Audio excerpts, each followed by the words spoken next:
Il faut s'imaginer la scène, une grande table de salle à manger, littéralement recouverte de fiches de révision cartonnées. Les fameuses fiches Bristol. Mais oui, avec des surligneurs de toutes les couleurs et des tasses de café à moitié vides un peu partout. C'est le grand classique du mois de juin, en fait. C'est ça. Et l'exploration d'aujourd'hui, elle est vraiment dédiée à tous ceux qui préparent l'épreuve de philosophie du baccalauréat, ou même à toute personne curieuse, hein. Surtout pour ceux qui tentent de maîtriser une notion incontournable, mais franchement redoutable, qui est l'art. C'est vrai que sur le papier, ça a l'air d'un cauchemar abstrait. Ah, totalement. Mais en fait, sous cette montagne de concepts se cache l'une des idées les plus dangereuses et fascinantes de l'histoire humaine. Et notre mission aujourd'hui, dans cette session d'analyse, c'est de transformer toutes ces théories denses en une conversation vivante. Une conversation structurée, oui, parfaite pour construire un plan de dissertation solide.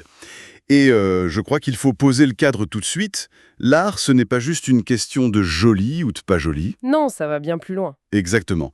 Ça touche à la conscience, à la vérité, à notre rapport au monde. Ce qui est fascinant ici, c'est la façon dont cette notion a évolué à travers l'histoire de la pensée.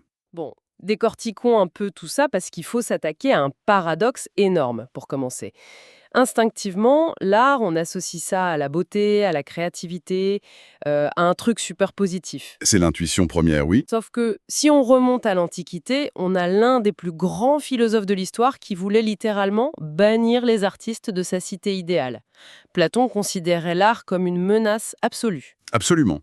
Et pour comprendre cette méfiance vraiment viscérale, il faut plonger dans la mécanique de la philosophie platonicienne, plus particulièrement dans le livre 10 de la République. Ok, donc le texte de référence pour ceux qui prennent des notes. Voilà. Platon aborde l'art sous l'angle de la mimèse, c'est-à-dire l'imitation. Pour lui, le monde physique qui nous entoure n'est déjà qu'une copie imparfaite d'un monde supérieur, le monde des idées ou des essences. Donc la réalité n'est déjà pas la vraie vérité, en gros. C'est ça. Le raisonnement que Socrate expose à Glacon dans le texte, il repose sur un exemple très simple, l'exemple d'un lit. Un lit pour dormir. Oui, en fait, il y a l'idée parfaite du lit, qui est purement conceptuelle. Ensuite, il y a le menuisier. L'artisan utilise son intelligence pour contempler cette idée et fabriquer un lit matériel. D'accord. Ce lit en bois est déjà une copie de l'idée, mais au moins il a une utilité, il a une fonction. Donc le menuisier, il fait descendre l'idée dans la matière. Mais l'artiste alors?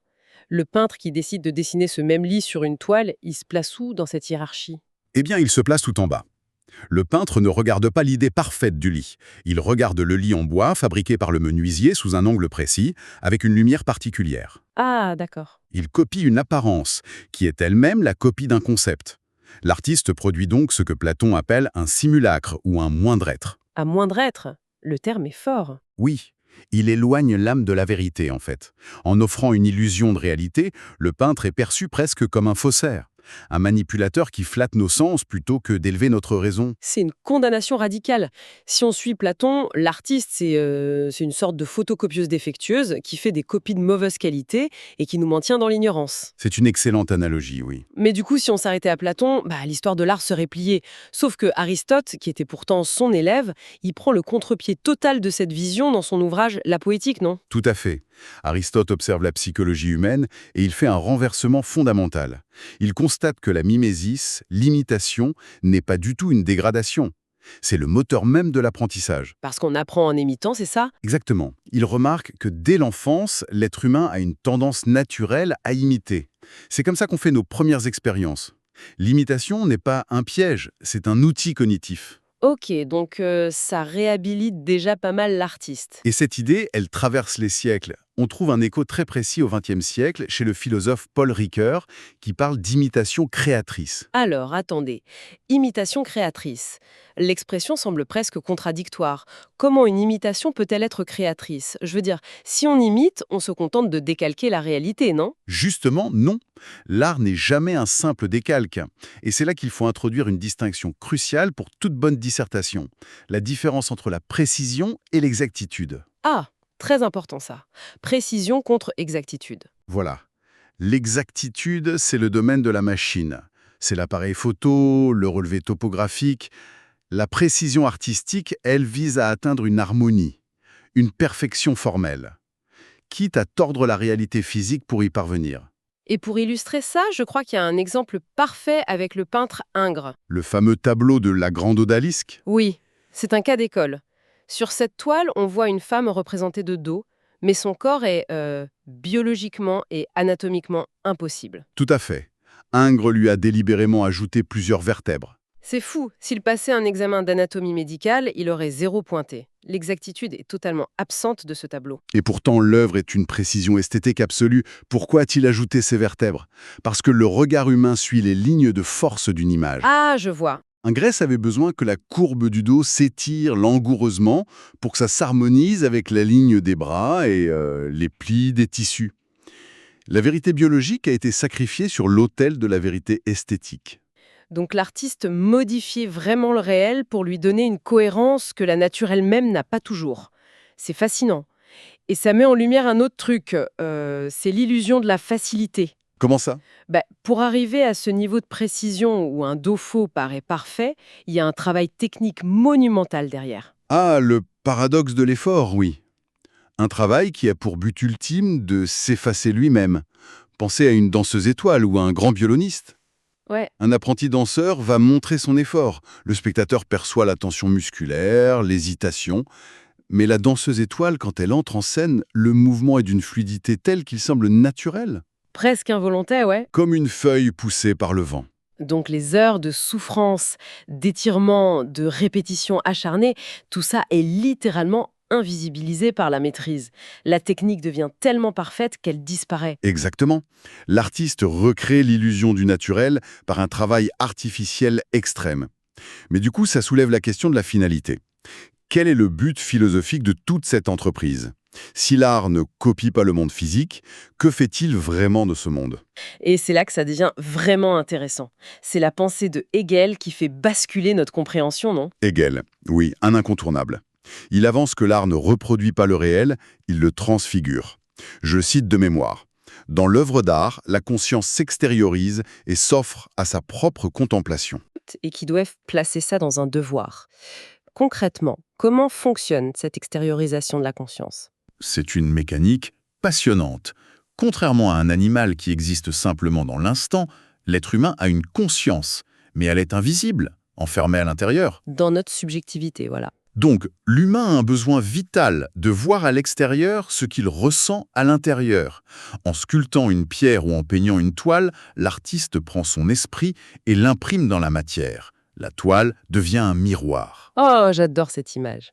Donc, en la regardant, l'humanité contemple son propre esprit objectivé. L'art n'est pas un truc égocentrique du genre « regardez mon talent », c'est l'esprit humain qui construit un outil pour se regarder lui-même. C'est exactement ça. Mais ce miroir ne reflète pas seulement l'esprit du créateur, il modifie aussi la façon dont nous percevons le monde extérieur. Attendez, est-ce que ça veut dire que sans les artistes, nous serions un peu aveugles face au monde qui nous entoure? Bergson vous dirait que oui. Dans l'évolution créatrice, il explique que notre perception habituelle est dictée par l'utilité. On a besoin de survivre, de travailler. Donc on ne regarde pas les choses pour ce qu'elles sont, mais pour ce à quoi elles servent. On met des étiquettes sur le monde, quoi. Voilà, C'est un peu comme une analogie que j'aime bien. C'est comme conduire sur l'autoroute. allez-y. Le conducteur, il regarde pas les arbres, la texture de la route ou la lumière du soleil sur les autres voitures. Il regarde uniquement les panneaux, les lignes blanches et les feux stop. C'est très juste. Il lit le monde de manière purement utilitaire pour arriver à destination sans accident. L'analogie est parfaite. Le conducteur est dans la perception utilitaire. L'artiste, lui, c'est le passager. Il possède cette fameuse intuition créatrice dont parle Bergson. Ah oui.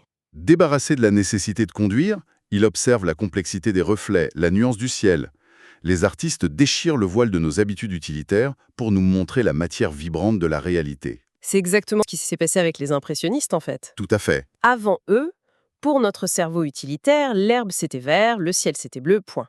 Et eux, avec leurs petites touches de peinture, ils ont montré que l'herbe contient du jaune, du violet, du rouge selon l'heure de la journée. Ils nous ont littéralement appris à voir la couleur. Ce qui illustre magistralement la célèbre formule de Paul Klee. L'art ne reproduit pas le visible, il rend visible. L'art rend visible. C'est super puissant pour un plan de dissertation. L'artiste agit comme un révélateur photographique. Il plonge le monde ordinaire dans sa conscience pour en faire émerger une image qu'on était incapable de voir tout seul. Bon, alors si l'artiste révèle ce monde caché, que se passe-t-il du côté du public, quand le spectateur est devant l'œuvre? C'est le moment d'aborder la question épineuse du jugement. Qu'est-ce que le plaisir esthétique? Et là, il faut se tourner vers Kant. Emmanuel Kant décrit le sentiment du beau comme le résultat du, je cite, libre jeu de nos facultés. Le libre jeu de nos facultés. Qu'est-ce que ça veut dire concrètement au niveau de notre cerveau? Eh bien, Kant cartographie l'esprit humain avec plusieurs facultés. La sensibilité, l'imagination et la raison. Habituellement, quand on travaille, la raison domine. Quand on rêve, l'imagination prend le dessus de manière chaotique. Logique. Mais face à une véritable œuvre d'art, il y a un miracle cognitif. L'imagination est stimulée par les formes et les couleurs, mais sans s'emballer dans le chaos, car la raison perçoit une harmonie. Donc ces facultés se mettent à danser ensemble sans qu'aucune ne prenne le dessus sur l'autre. C'est exactement ça. Il y a un équilibre dynamique, libéré de toute contrainte utilitaire. C'est ce jeu qui génère le plaisir profond du jugement de goût. C'est un moment de suspension totale. D'ailleurs, égal à une expression magnifique pour ça. Il dit que l'art est le dimanche de la vie. Une très belle expression. C'est l'idée que, face à une symphonie ou une toile, la tyrannie du travail et de l'efficacité s'arrête. On respire enfin. Mais attention, Kant ajoute une distinction fondamentale. Il oppose radicalement l'agréable et le beau. L'agréable et le beau, c'est pas la même chose. Non. L'agréable est lié au plaisir de nos sens. Aimer une petite chanson pop parce qu'elle rappelle l'enfance ou préférer le chocolat à la vanille, ça relève de l'agréable, c'est le fameux chacun ses goûts. D'accord, c'est purement subjectif. Et le beau alors? Le jugement esthétique, le beau, prétend à l'universalité. Et surtout, il nécessite une éducation du goût. Kant dit que le goût reste un corps barbare s'il exige seulement de l'émotion brute. Mais attendez, là je dois vous arrêter. Kant dit que si un film me fait pleurer à chaudes larmes, ça ne veut pas dire que c'est un bon film. N'est-ce pas un peu élitiste de dire que l'émotion ne suffit pas et qu'il faut éduquer son jugement? C'est une objection tout à fait classique. Mais Kant est précis. L'émotion pure, le fait de pleurer ou de taper du pied sur un rythme, c'est une réaction qu'il appelle pathologique. Pathologique. Mais c'est un terme médical, ça. Dans le sens où c'est subi par le corps. C'est biologique. Le réalisateur a mis une musique triste, il a appuyé sur le bouton tristesse et votre corps a produit des larmes. Ah, je vois. C'est presque de la manipulation biologique, en fait. Exactement. Kant ne dit pas que c'est mal, mais que ça ne garantit pas la qualité artistique. Pour apprécier le beau, il faut mettre l'œuvre à distance, contempler son harmonie. C'est pour ça que Proust, plus tard, insistera aussi sur la fréquentation des musées et des livres pour former ce goût. Donc l'art exige un effort de la part du spectateur pour être décrypté. Ce qui nous amène à notre dernière grande partie. Si l'art ne se juge pas à l'émotion immédiate, ni à son utilité pratique, doit-il alors être jugé sur sa capacité à nous donner des leçons de morale? C'est la grande tentation du moralisme, oui. Transformer l'art en un discours politique simpliste. Mais la philosophie s'y oppose farouchement. Ah bon? Oui, si une œuvre n'existe que pour asséner un dogme, elle devient de la propagande, et elle perd sa dimension artistique. J'adore la citation du cinéaste italien Fellini là-dessus. Un jour, un journaliste s'obstinait à lui demander le message de son film, et il a répondu avec un cynisme génial. Pour les messages, il y a la poste. C'est merveilleux, et ça rejoint la question du poète Hölderlin. À quoi bon les poètes? Les œuvres sont belles, mais concrètement, elles ne servent à rien. L'art est intrinsèquement amoral et inutile. Mais c'est un paradoxe fou. Parce que c'est justement cette inutilité qui fait sa grandeur morale, non? Exactement. L'animal est soumis à ses besoins, manger, survivre. L'humain aussi. Mais quand on s'arrête pour contempler gratuitement la beauté d'une forme, sans chercher à la manger ou à l'utiliser, on prouve qu'on n'est pas qu'un simple animal. C'est un symbole de moralité, parce que ça nous détache de l'instinct. L'art nous élève spirituellement. Donc, en fin de compte, l'art, c'est un peu comme une salle de sport pour l'âme. Ça ne nous dicte pas quoi penser ni pour qui voter, mais le simple fait de le pratiquer nous rend spirituellement plus forts et plus humains. Si on relie ça à la vue d'ensemble de notre exploration, c'est une excellente synthèse. Et alors, si on récapitule rapidement le plan d'attaque pour le bac? En 1, l'art dépasse la simple imitation. On dépasse Platon grâce à Aristote et Ingres. En 2, il révèle le monde, avec Hegel, Bergson et Klee. Parfait. En 3, le jugement du beau exige une éducation et vise l'universel, loin du simple « j'aime pas », ça c'est Kant. Et en 4, il n'a pas de leçon de morale à donner, mais il élève notre condition humaine. Et alors, Qu'est-ce que tout ça veut dire pour ceux qui révisent aujourd'hui? Ces sources sont hyper riches pour structurer une dissertation nuancée, c'est vrai. Et d'ailleurs, je voudrais laisser notre audience avec une petite provocation pour la fin. Oh, allez-y. Sachant que pour Hegel, l'art est l'extériorisation de la conscience et ça demande un effort immense qui doit être caché. Que devons-nous penser aujourd'hui des images générées instantanément par l'intelligence artificielle? Ah, la question vertigineuse. S'il n'y a ni conscience humaine qui s'extériorise, ni effort réel. Cette beauté générée par la machine peut-elle encore porter le nom d'art, selon nos philosophes? Ouh, une question magnifique à méditer devant sa feuille d'examen. Merci d'avoir démêlé tout ça avec moi. Avec grand plaisir. Et à très vite pour une prochaine analyse.